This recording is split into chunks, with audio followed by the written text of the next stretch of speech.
Assalamualaikum warahmatullahi wabarakatuh. Nama saya Rara Juliana, absen 28 kelas 12 IPS 1. Di sini saya akan menjelaskan materi sejarah tentang peristiwa Gerakan 30 September 1965 dan peralihan kekuasaan politik.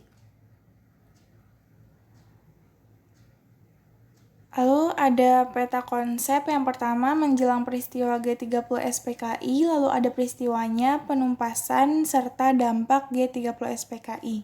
Dari keempat peta konsep ini mengakibatkan proses peralihan kekuasaan politik di Indonesia.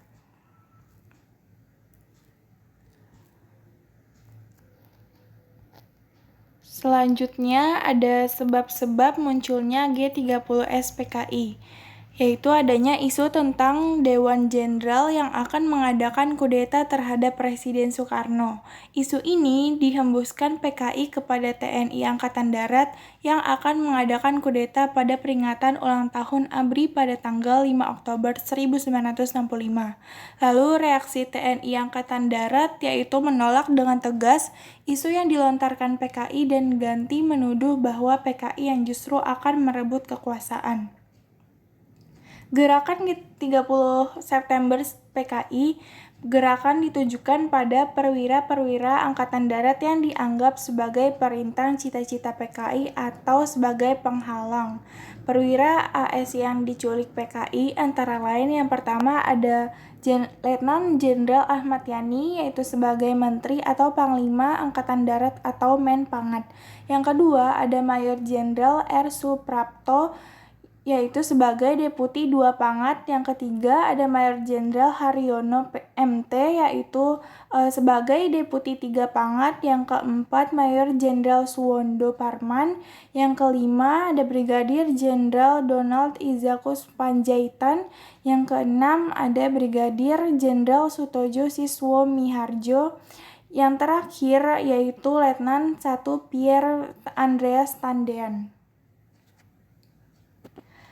Lalu selain korban-korban yang sudah saya jelaskan tadi, Gerakan 30 September PKI juga membawa korban lain, yaitu yang pertama di sini ada Putri Jenderal Ahmad Nasution yang bernama Ade Irma Suryani Nasution yang ikut tertembak dan meninggal pada tanggal 6 Oktober 1965. Yang kedua, di sini ada Brigadir Polisi Karel Sudsuitubun, pengawal rumah Wakil PM2 Jenderal Leimina.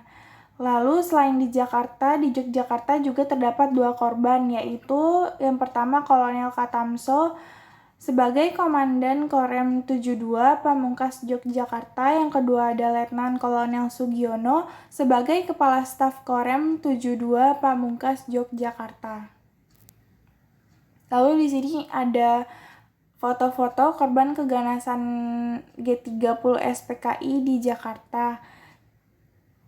Selanjutnya ini korban G30 SPKI di Yogyakarta. Ini adalah sumur lubang buaya di mana para korban dikubur dengan tidak wajar.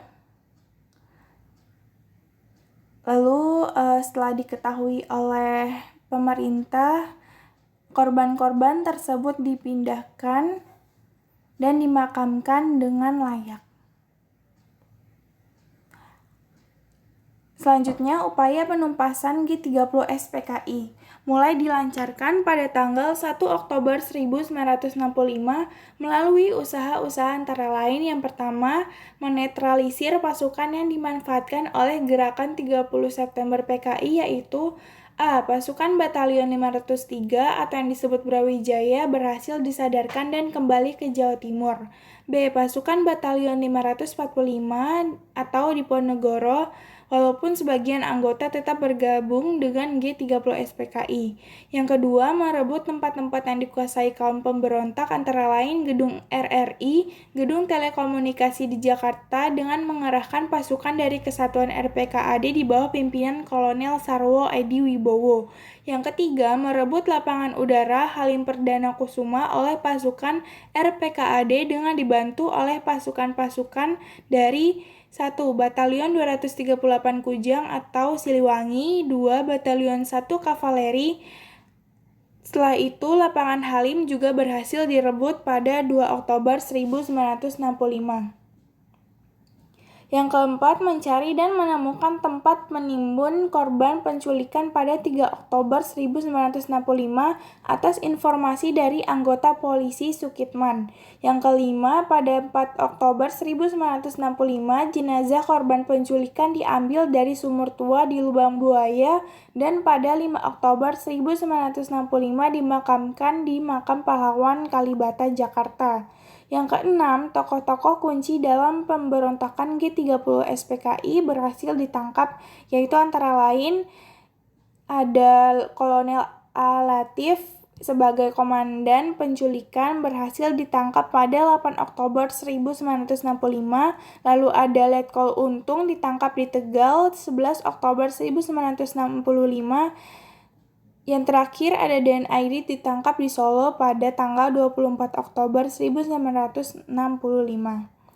Sekian materi tentang peristiwa G30 SPKI. Wassalamualaikum warahmatullahi wabarakatuh.